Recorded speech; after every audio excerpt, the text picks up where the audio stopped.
Lors du dîner de la fête des mères, ma sœur annonce sa 3e grossesse. Mes parents m'ordonnent de l'aider, ma sœur me dénigre. Agacé, je quitte la maison. Mais le lendemain, un appel de la police va tout changer. Je m'appelle Jeanne Dubois. J'ai 30 ans et j'aurais dû savoir que le dîner de la fête des mères n'avait jamais vraiment consisté à célébrer les mères. Dans ma famille, chaque rassemblement était une scène et tout le monde avait déjà un scénario pour moi avant même que je ne m'assieds. Je suis arrivé avec une tarte du commerce, un sourire poli et la vieille habitude de me rendre utile avant que quiconque ne puisse me le demander. Puis, à mi-chemin du dîner, ma sœur aînée, Sophie, a levé son verre, a souri comme si elle dévoilait un miracle, et a annoncé qu'un 3e bébé était en route. Ma mère a applaudi la première, presque les larmes aux yeux de joie, et a dit que c'était tout ce qu'elle avait prié. Mon père a hoché la tête une fois, s'est tourné vers moi, et avec la certitude décontractée d'un homme qui assigne quelqu'un à déplacer des meubles, a dit que j'aiderais avec les enfants. Au début, j'ai cru qu'il plaisantait. Puis j'ai vu le sourire satisfait de ma mère. Puis ma sœur s'est appuyée sur sa chaise et a dit que je ne faisais rien d'important de ma vie de toute façon. Alors, au moins, maintenant j'aurai enfin un but. Je n'ai pas pleuré. Je n'ai pas argumenté. J'ai juste souri de la manière dont j'avais appris à sourire quand quelque chose en moi se brisait, j'ai repoussé ma chaise et je suis sorti de la maison tandis que les fourchettes se sont tues contre les assiettes. Je suis rentré chez moi, les mains tremblantes sur le volant, sans savoir que le lendemain matin, mon refus ne serait pas seulement qualifié d'égoïste, il serait traité comme un crime. Dès que je suis rentré à mon appartement, le silence m'a frappé plus fort que le dîner. Il n'y avait pas de regards accusateurs, pas de commentaires lourds de sens, pas d'enfants courant pendant que les adultes décidaient de mon avenir à ma place, juste le bourdonnement du réfrigérateur et ma propre respiration, aiguë et irrégulière. J'ai posé la tarte sur le comptoir sans même la sortir de sa boîte, j'ai retiré mes chaussures et je me suis tenu au milieu de mon salon, essayant de comprendre pourquoi je me sentais coupable d'avoir dit non à quelque chose que je n'avais jamais eu à accepter en premier lieu. C'était l'astuce que ma famille avait perfectionnée au fil des ans. Ils ne demandaient jamais directement avant que la réponse n'ait déjà été choisie pour moi. Ils utilisaient le ton, le moment et l'obligation. Ils enrobaient leurs exigences dans des mots comme famille, amour, soutien, loyauté, sacrifice. Au moment où j'étais assez âgé pour comprendre ce qui se passait, j'avais déjà été entraîné à intervenir. Quand ma sœur voulait sortir au lycée, je restais à la maison pour aider. Quand ma mère disait qu'elle était épuisée, j'annulais mes projets.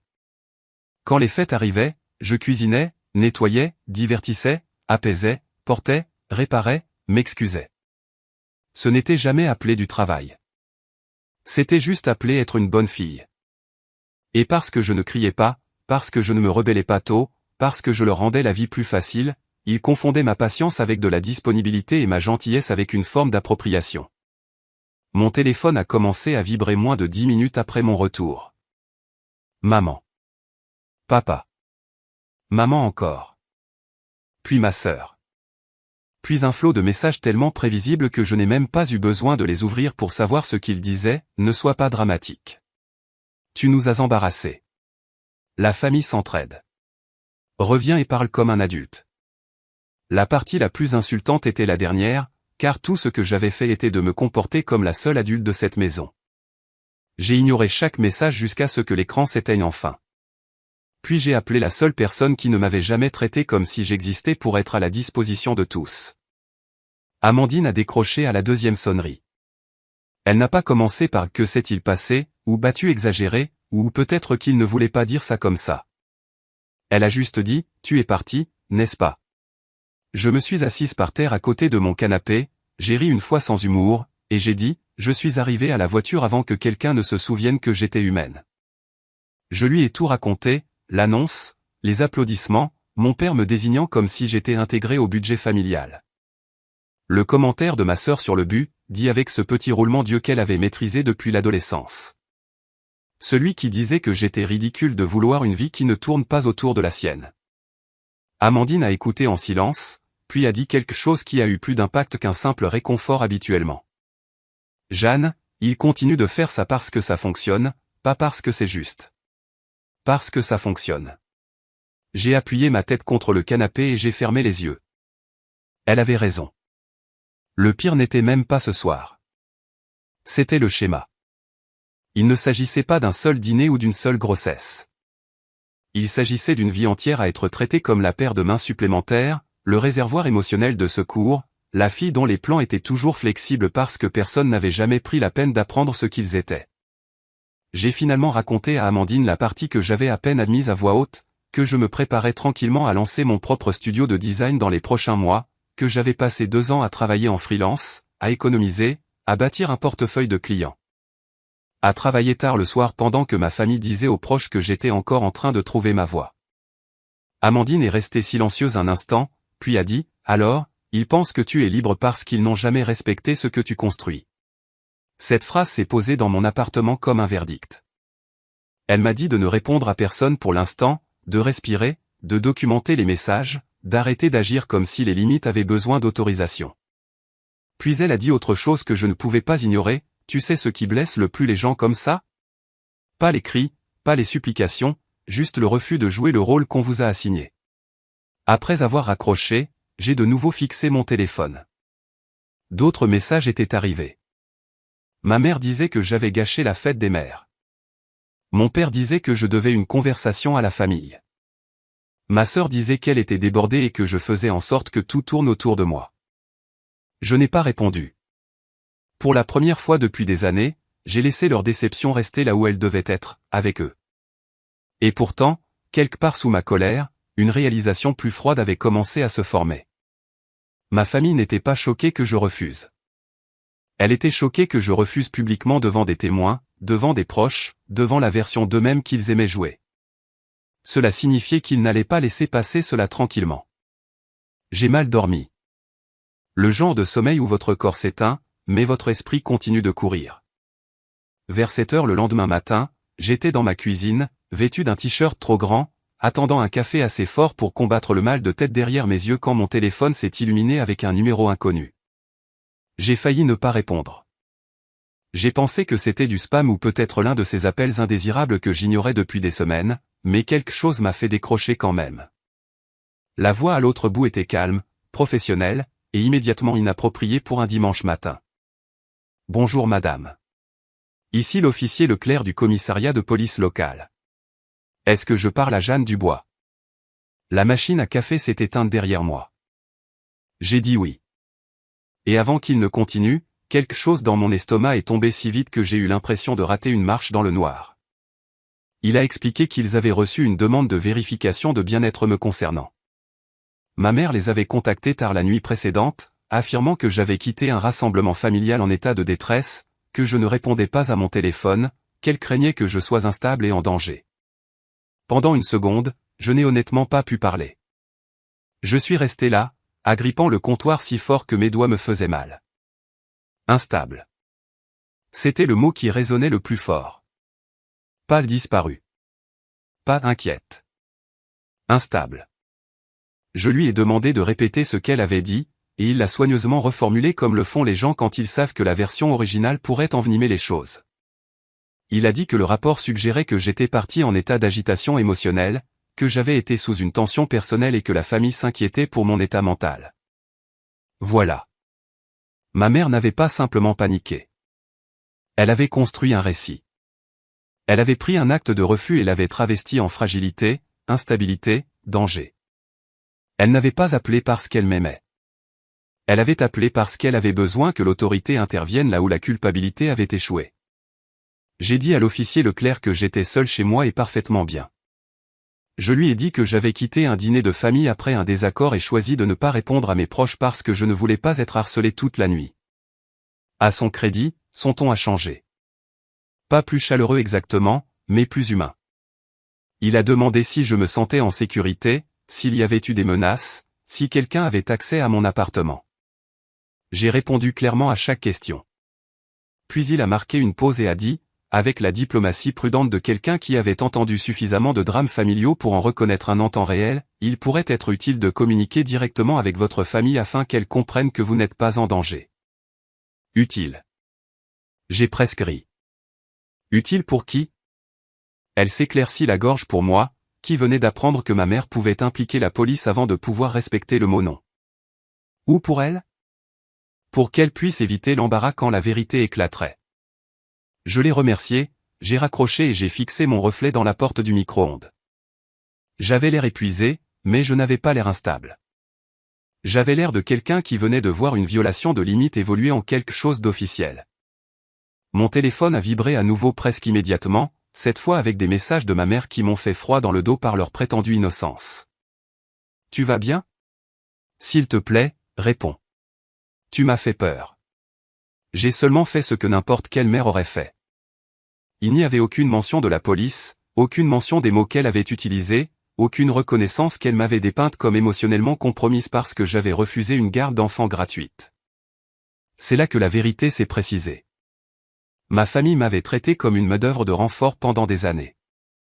Mais maintenant, je pouvais voir le système plus vaste qui se cachait derrière. Ils ne s'attendaient pas seulement à mon aide. Ils croyaient avoir le droit de gérer mes choix. Si la culpabilité ne fonctionnait pas, la pression le ferait. Si la pression ne fonctionnait pas, l'humiliation le pourrait. Si l'humiliation échouait, alors la contrainte par procuration. J'ai repensé au dîner, à la certitude suffisante dans la voix de mon père, à la cruelle petite phrase de ma sœur sur le but, et soudain tout s'est mis en place d'une manière qui m'a rendu malade. Ils voyaient sincèrement mon indépendance non pas comme une vie mais comme un refus de leur être utile. Mon rêve, mon travail, mon temps, mon corps, mon appartement, mon avenir, tout cela restait invisible jusqu'à ce qu'ils aient besoin de quelque chose. Alors, cela devenait une propriété commune. J'ai ouvert le fil de messages avec ma mère et j'ai plané au-dessus du clavier. Je voulais écrire quelque chose de dévastateur, de précis, quelque chose qui lui ferait ressentir même une fraction de l'humiliation que j'avais ressentie en entendant un officier de police vérifier gentiment que je n'avais pas perdu la tête. Au lieu de cela, j'ai verrouillé mon téléphone et l'ai posé face contre terre.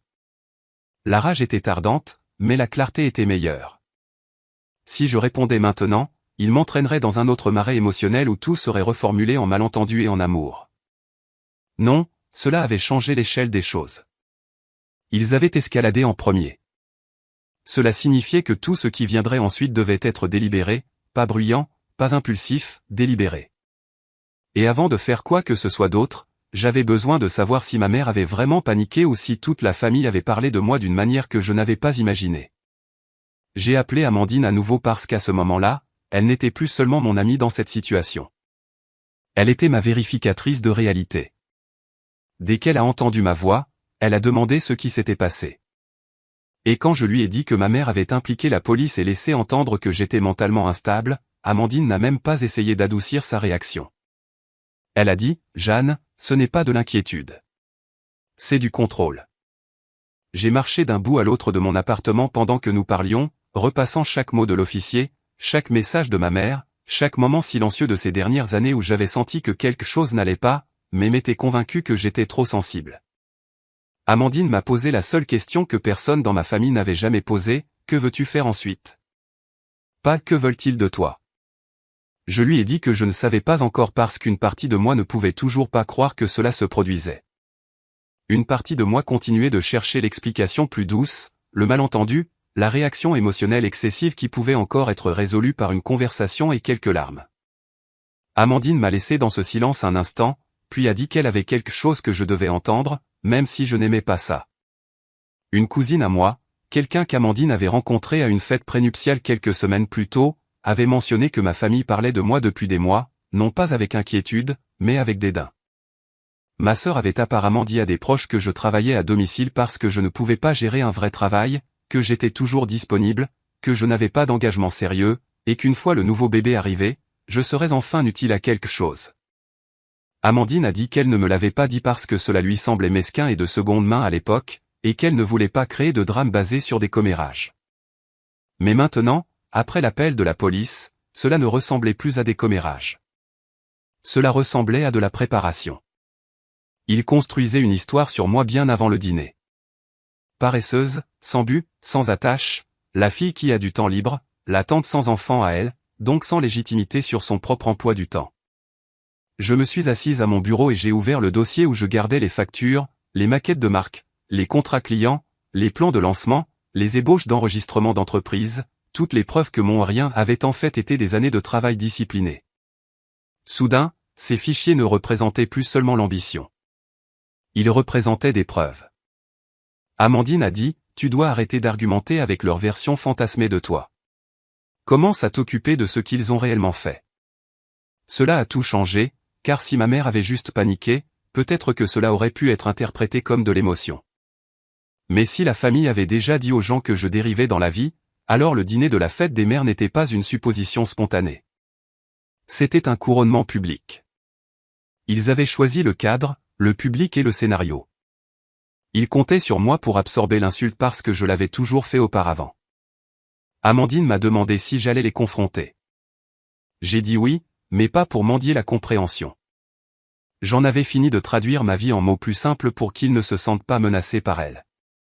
J'ai commencé à mettre des captures d'écran de messages dans un dossier. Les messages manipulateurs de ma mère. L'exigence de conversation de mon père. Le petit commentaire acerbe de ma sœur envoyé après minuit, peut-être que quand j'aurai des enfants à moi, je comprendrai ce que les vraies femmes sacrifient. Celui-là m'a presque fait rire par sa pure arrogance, les vraies femmes. Comme si la féminité ne comptait que lorsqu'elle s'épuisait au service des choix d'autrui. Amandine m'a exhorté à ne pas y retourner si je pensais être coincé ou manipulé. Mais à ce moment-là, ma peur avait été remplacée par quelque chose de plus stable. Je ne retournais pas là-bas pour gagner un argument. J'y retournais parce qu'une fois que les gens sont prêts à déformer votre caractère devant la police et les proches, le silence commence à ressembler à un consentement. Elle a demandé si je voulais qu'elle m'accompagne. J'y ai réfléchi. Un témoin aiderait. Un soutien aiderait. Mais ensuite, j'ai imaginé ma famille. La façon dont ils joueraient la civilité si un étranger était présent. La façon dont ils appelleraient cela une malheureuse confusion et me puniraient plus tard de les avoir fait mal paraître. Non. Si j'y retournais, ce devait être dans la même arène où ils m'avaient d'abord désigné sans mon consentement, devant les personnes qu'ils se souciaient d'impressionner. Avant de raccrocher, Amandine a dit quelque chose que j'ai noté immédiatement parce que cela semblait être la colonne vertébrale de tout ce que je devais dire, tu ne refuses pas d'aider. Tu refuses d'être assigné. J'ai longuement regardé cette phrase après l'appel. Elle était claire, précise, indiscutable, à moins que quelqu'un n'admette la prétention exacte que je voulais exposer. Puis j'ai vérifié les réseaux sociaux et j'ai senti mon sang se glacer. Ma mère avait posté un collage sentimental de la fête des mères du dîner. Sur chaque photo, la famille avait l'air joyeuse, unie, rayonnante sous les guirlandes lumineuses et le soleil de fin de printemps. La légende disait, la famille est notre plus grande bénédiction. Si reconnaissante pour tous mes enfants et l'amour que nous partageons, même à travers les moments difficiles. Les commentaires étaient pleins de cœur.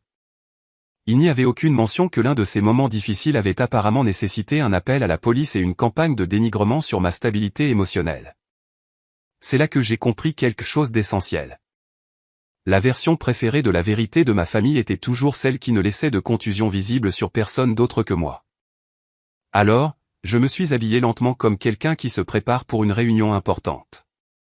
J'ai choisi un jean, un chemisier noir et un blazer qui me faisaient me sentir plus affûté que la veille. J'ai imprimé quelques documents, non pas parce que je prévoyais d'agiter des papiers au visage de quiconque, mais parce que je voulais des rappels physiques de qui j'étais avant qu'ils n'essaient de me réduire à nouveau. Accord client, planning de projet, la maquette de la page de lancement de mon studio. Ma vie, tangible et indéniable. Puis j'ai pris mes clés. Je ne retournais pas au pique-nique pour me défendre. Je retournais pour mettre fin à un rôle. Le trajet jusqu'à la maison de mes parents a pris 38 minutes, mais mentalement, il s'est étiré sur des années. J'ai pris la route la plus longue par instinct, celle qui passait devant la zone commerciale où j'avais travaillé à 19 ans pour aider à payer les factures, l'église où ma mère aimait être louée en tant que parent dévoué. Le parc où ma sœur avait pleuré une fois parce que je lui avais dit que je ne pouvais pas sauter un examen pour garder les enfants, et ma mère m'avait traité de froide pendant 2 semaines d'affilée après cela. Les souvenirs n'arrivaient pas en flashback ordonné. Ils venaient comme une pression. À un feu rouge, je me suis soudainement souvenu d'avoir eu 16 ans et d'avoir quitté un événement scolaire tôt parce que ma mère avait dit que ma sœur avait besoin d'aide pour un projet scolaire qu'elle avait repoussé. À l'intersection suivante, je me suis souvenu d'avoir eu 23 ans et d'avoir manqué un dîner de réseautage parce que mon père avait insisté sur le fait que la famille passait avant tout lorsque la garde d'enfants de ma sœur avait annulé. À 27 ans, quand je leur ai dit que je voulais créer ma propre entreprise, ma mère avait souri de cette manière prudente qu'elle utilisait en faisant semblant de ne pas me dédaigner et avait dit « C'est gentil, ma chérie, mais c'est bien de garder des attentes réalistes. » Réaliste, dans ma famille, ce mot signifiait assez petit pour ne gêner personne. Mon téléphone a vibré 2 fois pendant le trajet. Je n'ai pas regardé. Je connaissais déjà la chorégraphie émotionnelle, d'abord l'inquiétude, puis l'accusation, puis la supériorité morale, puis l'invitation à se réconcilier tant que je retrouvais la forme exacte qu'il préférait. En tournant dans la route menant à la maison, j'ai remarqué des voitures supplémentaires alignées le long du trottoir. Quelques proches étaient encore là, des restes du week-end prolongé, exactement le genre de public que ma famille ne gaspillerait jamais. Le portillon du jardin était ouvert. J'entendais des rires lointains, des vers qui s'entrechoquent et des enfants hurlant à travers les arroseurs. Ils continuaient comme si rien ne s'était passé, ce qui m'a rendu encore plus en colère qu'une hostilité ouverte. Ma mère avait appelé la police pour moi moins de 12 heures plus tôt, et maintenant il mangeait une salade de fruits au soleil, comme si nous n'avions eu qu'un malentendu familial aigu. Je suis resté un instant dans ma voiture garée et j'ai laissé la climatisation souffler sur mon visage. Pour la première fois de la journée, le doute a tenté une dernière fois de s'insinuer. Et si j'entrais et qu'il tordait tout? Et si mon père élevait la voix et que je retombais dans mes anciens instincts? Et si ma mère pleurait? Elle transformait les larmes en armes plus efficacement que quiconque je connaissais. Et si ma sœur riait? Ce serait peut-être pire. Puis j'ai regardé le siège passager où le dossier était posé, et je me suis souvenu du ton de l'officier de police. Poli mais prudent lorsqu'il a demandé si j'étais en sécurité. En sécurité. Le fait qu'un étranger ait dû poser la question parce que ma mère avait choisi de me déformer était suffisant pour durcir ce qu'il restait de douceur. Je suis sorti de la voiture et j'ai pu sentir l'odeur du charbon de bois, de l'herbe coupée, de la crème solaire et de ce parfum floral bon marché que ma mère portait par temps chaud. La familiarité sensorielle m'aurait autrefois apaisé ce jour-là. Cela m'a seulement rappelé à quel point les gens confondaient facilement la familiarité avec l'innocence. En marchant vers le jardin, j'ai entendu ma sœur avant de la voir, riant bruyamment, se prélassant sous les projecteurs, déjà au centre d'un autre cercle. Elle était douée pour ça. Douée pour recevoir la célébration comme de l'oxygène. Mon père se tenait près du barbecue, un verre à la main, hochant la tête à quelque chose qu'un oncle disait. Ma mère arrangeait les assiettes comme si elle avait personnellement curaté la paix. Pendant une seconde surréaliste, je me suis demandé s'ils allaient réellement faire semblant que rien ne s'était passé. Puis ma mère a levé les yeux, m'a vu, et tout son visage s'est recomposé en une performance. L'inquiétude a adouci sa bouche. Le soulagement a élargi ses yeux. Elle a posé l'assiette et s'est précipitée vers moi, pas trop vite, car une vraie panique aurait semblé suspecte.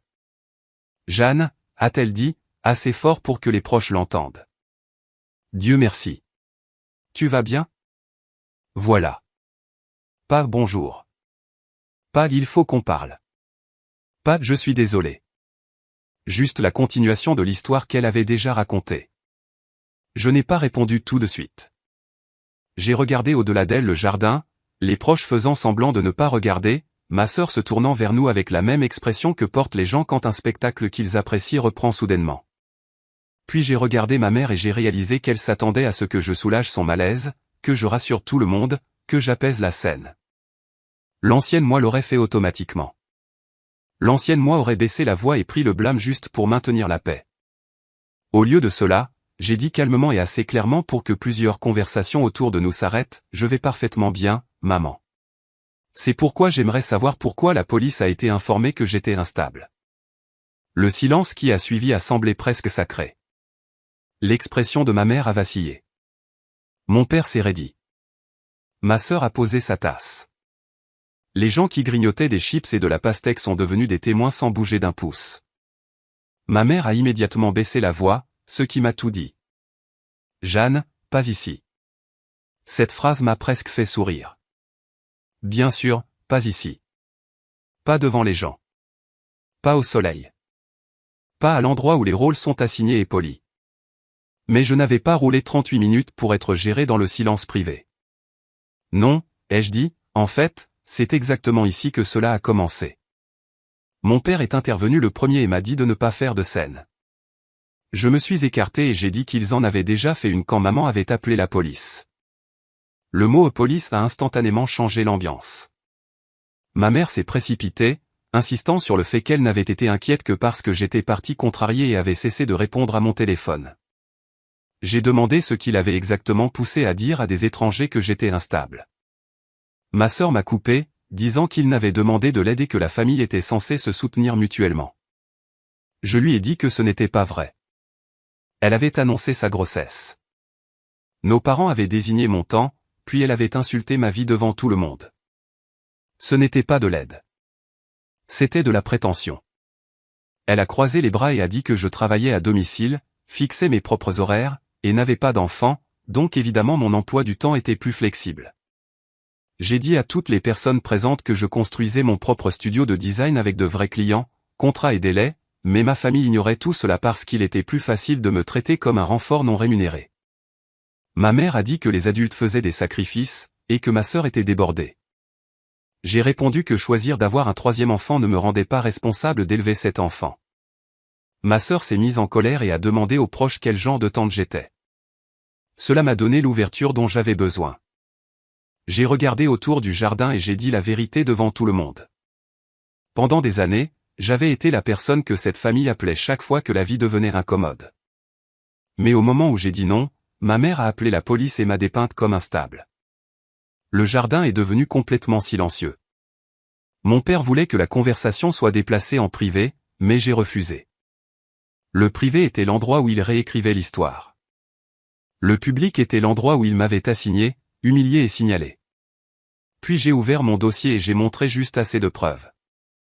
Papier client, plan de lancement, délai, pour clarifier une chose, ma vie était réelle. Mon travail comptait. Et j'en avais fini de les laisser me traiter comme si je n'existais que lorsqu'ils avaient besoin de quelque chose. Ce qui s'est passé ensuite n'a pas été bruyant comme les gens l'imaginent dans les films quand une famille explose. Elle renifle, personne n'a renversé de table. Personne n'a jeté de verre. Ce qui s'est brisé était plus subtil et, pour moi, plus satisfaisant. C'était l'illusion. Ma mère a cessé de jouer l'inquiétude parce que le public était passé de compréhensif à incertain. Mon père a cessé de parler en phrases déclaratives et a commencé à choisir ses mots comme un homme qui s'était soudainement rappelé que d'autres personnes écoutaient.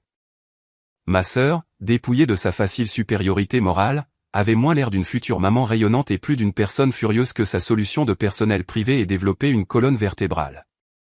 Pour la première fois depuis des années, ils ont tous dû me répondre en tant que personne plutôt qu'en tant que fonction. Ma mère a retrouvé ses esprits la première, mais seulement à moitié. Je pense que tu déformes les choses, a-t-elle dit. Personne n'essaie de t'utiliser. Nous pensions juste que tu voudrais soutenir ta sœur pendant une période difficile. J'ai hoché la tête une fois. Si vous aviez pensé cela, vous me l'auriez demandé en privé. Vous ne m'auriez pas assigné en public. Mon père a expiré brusquement, déjà irrité que la logique l'emporte sur l'autorité. Ça suffit, a-t-il dit. C'est allé trop loin. Je l'ai regardé et j'ai dit, c'est allé trop loin quand vous avez traité mon temps comme une propriété familiale. C'est allé encore plus loin quand maman a impliqué la police. Je suis juste la première personne ici à le dire à voix haute. Un cousin près de la clôture a marmonné, elle n'a pas tort. Et même si c'était à peine audible, cela aurait pu être une cloche d'église. Ma sœur s'est tournée vers la voix, puis vers moi, rougissante d'humiliation. Alors quoi maintenant, a-t-elle exigé. Tu veux que nous nous excusions tous parce que nous avons supposé que tu aiderais ta propre famille. Il y avait du venin dans la phrase « ta propre famille ». Comme si la famille ne comptait que lorsqu'elle allait dans une seule direction. J'ai répondu avec plus de calme que je n'en ressentais, non, je veux quelque chose de beaucoup plus simple. Je veux que vous compreniez tous que mon nom n'est pas une crise, pas une attaque, et pas un symptôme. C'est une réponse. Cela a semblé frapper plus fort que n'importe quelle accusation. Les gens qui comptent sur votre conformité ont souvent le plus de mal avec l'idée qu'un refus puisse être moralement neutre. Les yeux de ma mère se sont remplis de larmes, mais pas de la manière dont il le faisait quand elle était sincèrement blessée. C'étaient des larmes stratégiques arrivant au bon moment. Après tout ce que nous avons fait pour toi, a-t-elle chuchoté. Voilà, le compte de la dette familiale qui ne pourrait jamais être remboursé car son but n'était jamais le remboursement, seulement le levier. Je me suis senti étrangement lucide.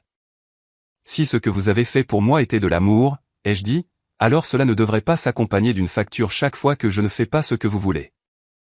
Ma sœur a émis un son aigu et incrédule. Tu es incroyable. Maman pleure et tu continues? Je me suis tourné vers elle. Tu m'as dit que je n'avais pas de but à moins d'élever tes enfants pour toi. Alors, ne prétendons pas que nous mesurons la gentillesse ici.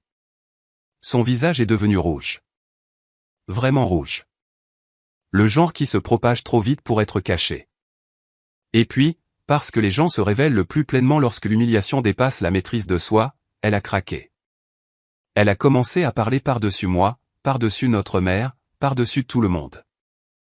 Elle a dit que j'étais jalouse parce que je n'avais pas de mari, pas d'enfant, pas de vraie famille à moi. Elle a dit que je jugeais les mères parce que je ne pouvais pas comprendre le sacrifice. Elle a dit que tout le monde avait toujours su que j'étais difficile, égocentrique, froide et secrètement rancunière chaque fois que l'attention se portait sur quelqu'un d'autre. À mi-chemin, elle a réalisé que personne ne la secourait. Ni mon père, ni ma mère, ni les proches. Le silence autour d'elle est devenu un miroir, et dans ce miroir, elle a vu à quel point elle sonnait moche. C'est à ce moment-là que j'ai su que quelque chose de fondamental avait changé. Elle s'attendait à ce que le cœur familial se joigne à elle, à ce qu'il harmonise autour de sa doléance comme il l'avait toujours fait. Au lieu de cela, elle n'avait que sa propre voix. Trop forte, trop aiguë, trop révélatrice. Ma mère a essayé de la faire taire, ce qui n'a fait qu'empirer les choses. Ma sœur s'est écartée brusquement et a crié que rien de tout cela ne se passerait si je cessais d'agir comme si j'étais trop bien pour aider. Une parente à qui je parlais à peine, une des sœurs de ma mère, a finalement dit, prudemment mais fermement, aider est une chose. Désigner quelqu'un d'autre en est une autre. La phrase était douce, mais son effet fut dévastateur. Ma mère a pâli. Mon père a détourné le regard. Ma sœur a fixé la parente comme si la trahison venait d'arriver du mauvais côté. Pendant toutes les années où j'avais joué les médiateurs, une vérité était restée constante, une fois que la famille élargie voit le schéma, les personnes qui dépendent du schéma paniquent. Je n'avais pas besoin de vengeance au sens dramatique de la terre brûlée que j'avais fantasmé dans les minutes brutes après l'appel de la police. Je n'avais pas besoin de les détruire. J'avais besoin qu'ils soient incapables de préserver le mensonge. Et là, dans ce jardin lumineux avec le dessert à moitié mangé sur des assiettes en carton et tout le monde soudain conscient de qui avait vraiment dépassé les limites, j'ai obtenu exactement cela. Pourtant, je n'avais pas fini. J'ai pris une inspiration et j'ai dit, laissez-moi faire simple. À partir de maintenant, je ne ferai plus de babysitting. Pas occasionnellement. Pas juste cette fois, pas parce que vous êtes débordés, et certainement pas parce que vous pensez que ma vie compte moins que la vôtre. Et si quelqu'un ici décide de répéter l'histoire que je suis instable, paresseuse ou sans but, je dirai toute la vérité à chaque fois, y compris la partie où maman a contacté la police parce que j'ai quitté le dîner après avoir été assigné à une garde d'enfants non rémunérée devant des proches. Ma mère a eu l'air horrifiée, non pas parce que je mentais, mais parce que je promettais de la constance. Les systèmes manipulateurs survivent grâce à la mémoire sélective. Je menaçais la permanence. Mon père a finalement tenté l'angle pratique. Jeanne, ne fais pas quelque chose de permanent pour un malentendu. J'ai presque souri. C'est permanent parce que ce n'est pas un malentendu. C'est un schéma.